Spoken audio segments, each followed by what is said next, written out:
আসসালামু আলাইকুম প্রিয় দেবিস্তারবাসী।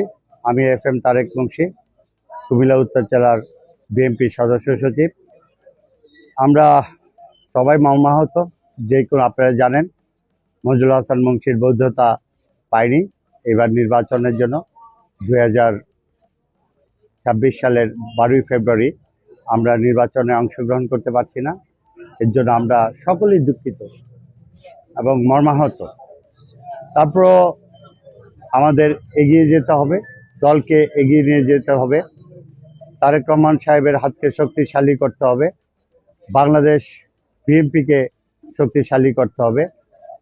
আমরা কেন্দ্র থেকে জাস্ট মৌখিকভাবে নির্দেশিত হয়েছি যে যেহেতু আমাদের ধানের শীষ মার্কা এই দেবিদ্বারে থাকছে না, ওনারা আমাদের অনুরোধ করেছে যাতে আমরা জসিম ট্রাক মার্কার পক্ষে সমর্থন দেই এবং কাজ করি।